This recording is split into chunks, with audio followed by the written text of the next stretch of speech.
Muy buenas noches.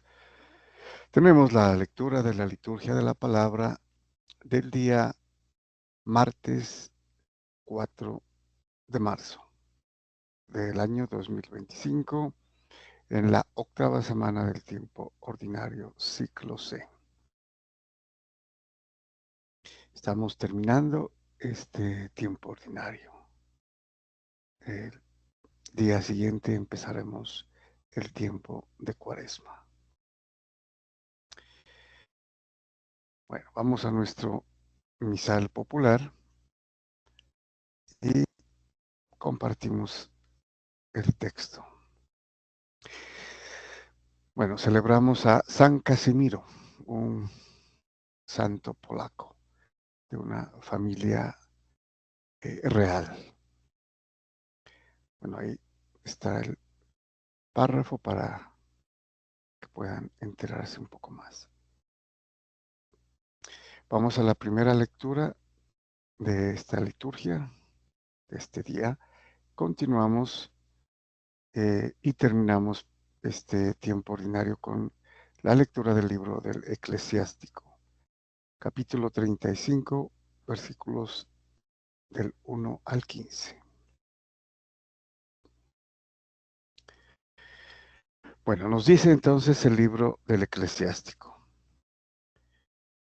quien observa la ley multiplica las ofrendas, quien guarda los mandamientos ofrece sacrificios de comunión, quien devuelve un favor hace una ofrenda de flor de harina, quien da limosna ofrece sacrificios de alabanza.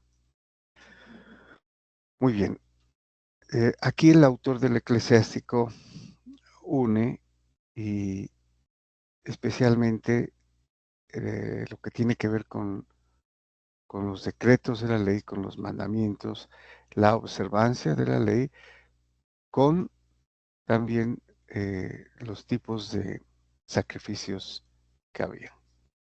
El problema en la cultura judía era que ofrecían sacrificios ritualmente, externamente, pero no observaban la ley, que era eh, la norma de conducta, ¿sí? Y el amor por el prójimo que estaba implícita, ¿no? Pero que ellos eh, habían dejado de lado y solamente se centraban en los sacrificios eh, de animales. Bueno, obviamente esto cambiará, llegará a la plenitud la ley, que es la ley del amor, como hemos observado, la ley eh, del espíritu, de la gracia, ¿sí?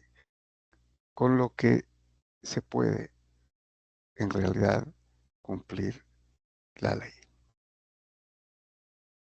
Continúa el autor del Eclesiástico.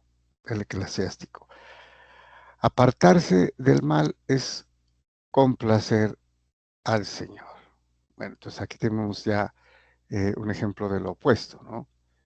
Entonces era cumplir con los sacrificios, pero hacer el bien, ¿no? Hacer cosas buenas, especialmente por los desposeídos.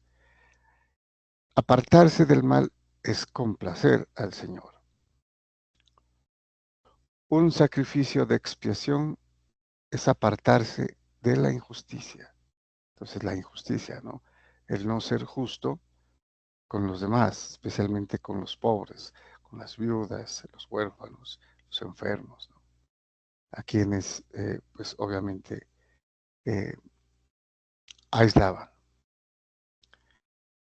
No te presentes ante el Señor con las manos vacías, pues esto es lo que prescriben los mandamientos. Pues aquí tenemos lo práctico, ¿no? Que el autor del libro del Eclesiástico enfatiza.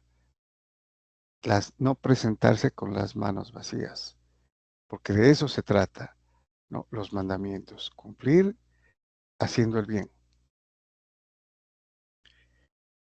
La ofrenda del justo enriquece el altar, su perfume sube hasta el Altísimo. El sacrificio del justo es aceptable, su memorial no se olvidará.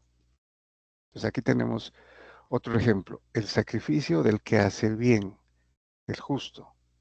Ese es aceptable, no el sacrificio por el sacrificio ritualístico, eh, pero vacío, ¿no?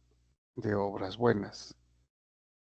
Solamente era algo exterior que era eh, que se hacía, que se realizaba, ¿no? Y con eso se creía que se cumplía la ley como norma de conducta.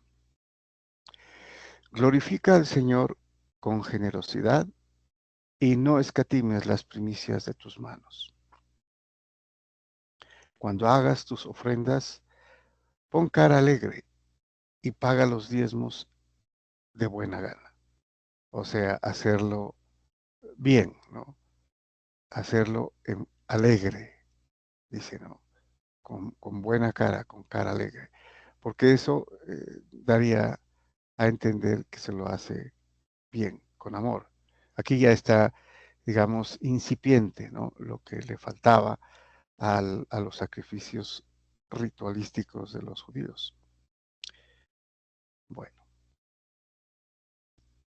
da al Altísimo como Él te ha dado a ti, con generosidad, según tus posibilidades, porque el Señor sabe recompensar y te devolverá 7 veces más. No trates de sobornar al Señor, porque no lo aceptará. No te apoyes en sacrificio injusto, porque el Señor es juez y para Él no cuenta el prestigio de las personas. Entonces, lo que tanto recalcaban los profetas, ¿no? Y también lo vemos en algunos de los salmos, que los judíos ofrecían injustamente, ¿no? Por ejemplo, reces, ofrendas o sacrificios eh, con defecto o robados. ¿Sí? Entonces lo hacían con maldad, ¿no? No sacrificando lo bueno, porque eso les daba obviamente la contraprestación económica, ¿no? El dinero. Entonces sacrificaron lo malo o lo robado, ¿no? Y eso obviamente era una afrenta para el Señor. Muy bien, seguimos con el Salmo responsorial 49, cuyo responso es: al que sigue buen camino, le haré ver la salvación de Dios.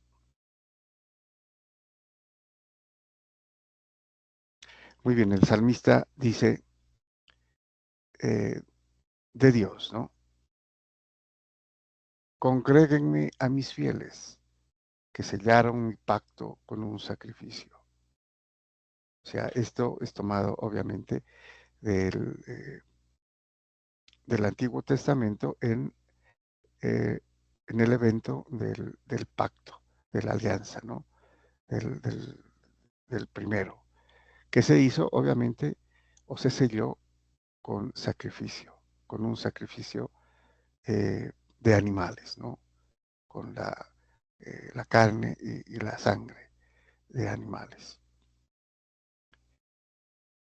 Proclame el cielo su justicia. Dios en persona va a juzgar.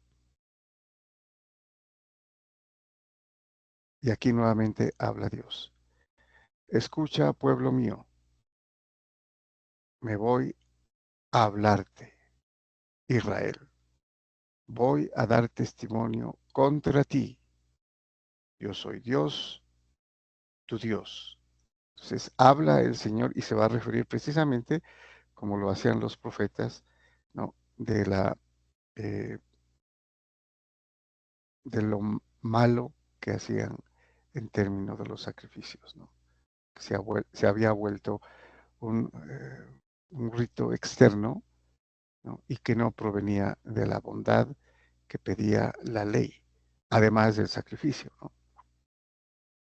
Entonces dice el Señor: no te reprocho tus sacrificios, pues siempre están tus holocaustos ante mí. Ofrece a Dios un sacrificio de alabanza. Cumple tus votos al Altísimo. O sea, que además de los sacrificios, ¿no?, se tendría que cumplir con lo dispuesto en la ley, con los votos que tenían obviamente todos los eh, israelitas que cumplir como parte de la ley. Y todo esto era en términos de justicia, ¿no?, de hacer el bien, cosa que habían olvidado o dejado de lado. El que me ofrece acción de gracias, ese me honra. Al que sigue buen camino, le haré ver la salvación de Dios. Bueno, este verso o versículo es importante porque aquí aparece un sacrificio que es el que en el Antiguo Testamento se dirá que no va a desaparecer, ¿no? Desaparecieron todos los sacrificios de animales con la destrucción del templo. Entonces los judíos ya no pueden sacrificar. Pero hay un sacrificio que dice el Antiguo Testamento que perdurará para siempre. Y es el sacrificio de la Todá en hebreo, ¿no? La Todá, que es la acción de gracias o la alabanza, que usualmente venía con un sacrificio eh, de flor de harina, ¿no?, que eran los panes ácimos que se horneaban y se ofrecían como ofrenda, ¿no? Eran en realidad ofrendas pacíficas.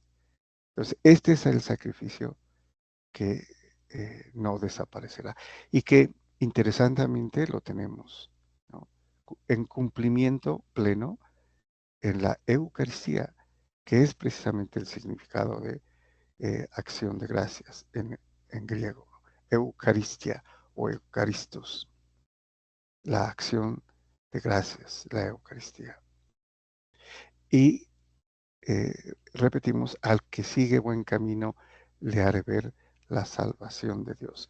Al que camina en el bien, ¿no? Entonces equipara el que ofrece acción de gracias. Ese me honra, ese me glorifica, en otras palabras, ¿no?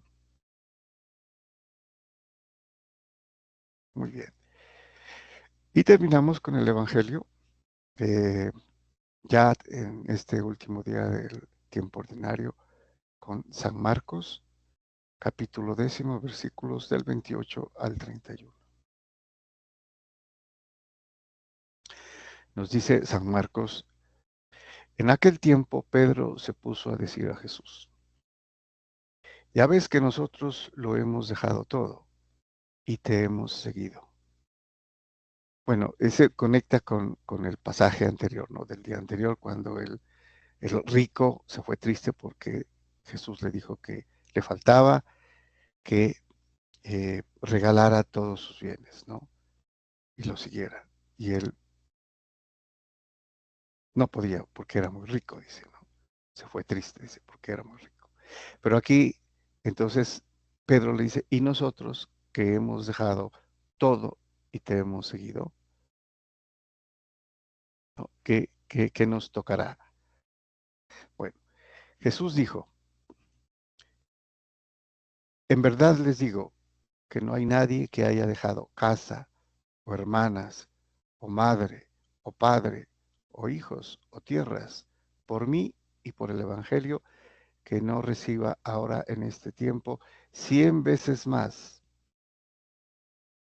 casas y hermanos y hermanas y madres e hijos y tierras con persecuciones, y en la edad futura vida eterna.